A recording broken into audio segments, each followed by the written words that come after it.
Doing this for 17 years, Deion. Yep. High school coach, which I admire wholeheartedly. Getting there, doing a wonderful job for the kids. But now you're in the big time, baby. It's time to go get this W. All right, it's 3-3, 90 seconds to go in the half. But Russell Wilson hits David Moore, who backtracks, then goes forward and gets a crushing block by DK Metcalf, who had an enormous game. And then who do they turn to? Marshawn Lynch. Speaking of dust guys off, Deion. It just seems like when he gets close to the goal line, he can smell it, he can feel it, he can taste it, and he wants it. 6 carries, 7 yards, and those 6 points. Seahawks are up 10-3. Third quarter, same score. McCown looking for somebody, but this was a problem all day. Held onto the ball much too long. KJ Wright gets him, so the Eagles had to settle for a field goal. They're down 10-6. Next Seahawks possession. Wilson looking for DK Metcalf. How about the rookie prime? Not only the rookie played like a seasoned veteran. They got the matchups they wanted. Great play structure. Great execution of the play. One-on-one, corner was outside, no safety help in the hole, and they took advantage of the situation. Wilson today was awesome. 18-30 for 325 and that score. So it's 17-9, 6 and change to go in the fourth. 4th and 4, and Doug Peterson's like, we're going for it. Well, he had his guy Miles Sanders, who either dropped it or was too low or a little bit behind him, but got to make that. You got to catch that. Yep. You got to catch that. You got to make that play. This is the playoffs. You lose and go home. You got to make that play. So the Eagles get it again, still down by 8, 2nd and 10, and McCown. We got a little PI on Trey Flowers, so the Eagles' drive continues in the red zone, and 4 plays later, it's 4th and 7, and I told you about McCown hanging on to the ball too long. They got him 7 times on this. They just got to throw it up. He did not. That wasn't hanging on the ball. That was a pass rush that got home. You got to understand, this is the backup. He's not practicing with the ones. He's doing the best that he can. And how about throwing it up? Wilson does on 3rd and 10 to extend the drive and finish the game. Metcalf sets a rookie record, 7 snags for 160 receiving yards, most ever by a rookie in the Super Bowl era. Seattle, a winner. They are off to Green Bay next Sunday. And let's start by giving Seattle credit. It's never easy to go on the road and end up winning, and they should make no apologies for who's playing quarterback or who's injured on the Eagles' offense, right? Give some credit here to Seattle. You got to give a lot of credit to Seattle. Seattle went on the road and got the job done. You could say what you want. Let me tell you something. Russell Wilson made the plays, and that grown man that he had on the outside, Metcalf, my God, was that a wake-up call for America that he's going to be around for a long time? Beast mode, late acquisition added. He paid dividends today. But let me tell you something. Let's not like to address the elephant in the room.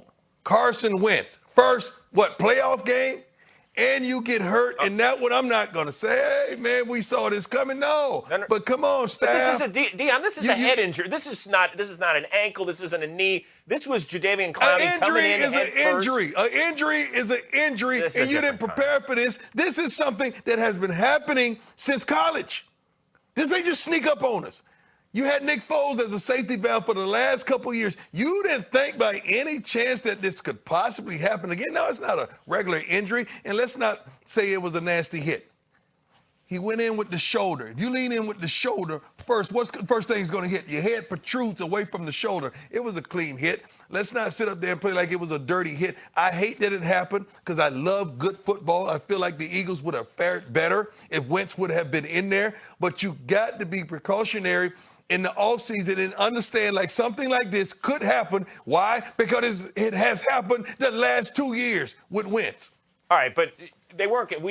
We had this discussion a year ago when they got bounced from the playoffs. They had to make a decision. It was either Wentz or Foles. We knew they couldn't keep them both. And Josh McCown's a guy that has played 17 years. He's won some games. Hey, this ain't his fault. This game was bigger than Josh McCown. This is not his fault whatsoever. For a guy to get in there not taking any reps with the ones, I don't know, for probably the rest of the whole season, and get in there and do what he did, man, my hat's off to him. I got love for him because you know why? He gave them a chance. He wasn't the reason that they lost. This defense in the secondary is the reason that they lost, and they've been vulnerable all year. Metcalf ate them for lunch. You're right. Josh McCown, by the way. For lunch today.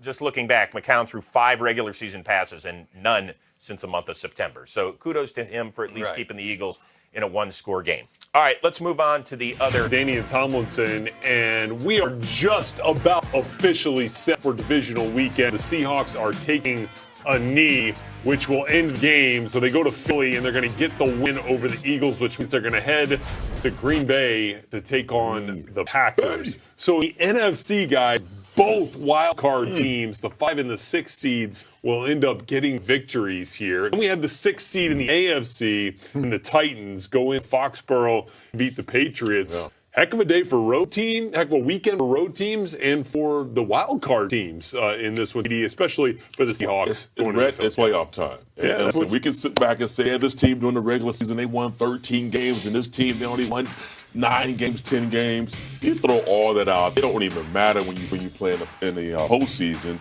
that's what we love about this time of year. But the teams who are playing the best game, the football right now, are the teams advance. And we saw the Seahawks beat the Eagles. In that case, the Eagles were just beat up, and they just ran out of gas. Especially Carson Wentz going down. That was the final straw. You can't survive that kind of basically just the depletion of your talent and expect them forward. But give Seattle credit there. And what we saw today with Minnesota beating New Orleans, that was an exciting game, and they get a chance to go and play the San Francisco 49ers, which should be a heck of a game next week. Yeah, this already has been one of the best playoff weekends in a long time, that we can remember. And I think it speaks to the parity right now in football in general, in both conferences, that you can have 6 seeds go in and win games in advance in the playoffs, and then speaks to your point, TD. It's the playoffs. Anything can happen. Well, all of these teams are good. I don't care what their record is. All these teams are good. So it's setting up to now we get the real playoff start, right? No question. The number 1 the divisional, and 2 seeds. we get the top seeds in each conference joining the party here next week. You talk about the upsets. Look, credit to the Texans for holding off the Bills, but that was close. Yeah. We almost had every wild card team advance in this wild card weekend, which is pretty crazy. So looking at the Vikings and the 49ers, they will play on Saturday at the NBC game from Santa Clara. Looking at the AFC now, you've got the Titans after a win over the Patriots. They'll head into Baltimore to take on the top seed in the AFC. That'll be a Saturday 8:15 Eastern time kick.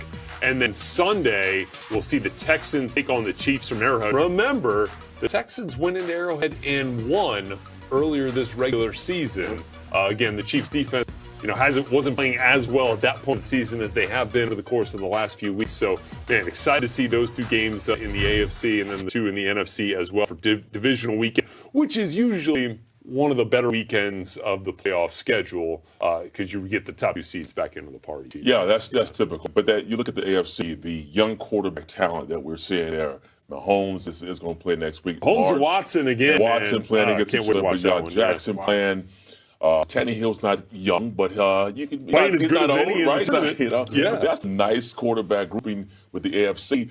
And in this division, in this round that's coming up, again, the teams who went on the road, talking about the Tennessee Titans, to go ahead and win that game in New England, there's something to be said about the confidence they're going to have going and go play playing against the Baltimore Ravens. And they match up well because they have that same ugly style of football. They want to grind it on the ground. Yeah. And that's going to be a snot knocker. Oh, yeah. That's the one you'd cover. If you want to see, tough football. Bring your Kleenexes, maybe old school football. Because think about it.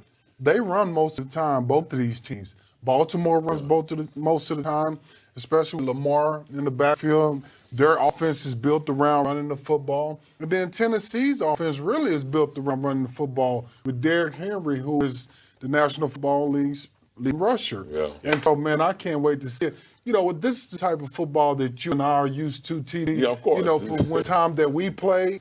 So we're back to seeing that. Going back to it. Good. Well, it's going to be fun to watch the Seahawks head into Green Bay to take on the Packers. But to put a bow on Wild Card Weekend, we will turn it over to our good friends Chris Rose and Hall of Famer Deion Sanders. Game Day Prime, right?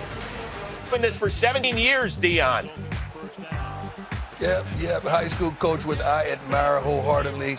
Getting there, doing a wonderful job for the kids. But now you're in the big time, baby. It's time to go get this W. All right, it's 3-3, 90 seconds to go in the half. But Russell Wilson hits David Moore, who backtracks, then goes forward and gets a crushing block by DK Metcalf, who had an enormous game. And then who do they turn to? Marshawn Lynch.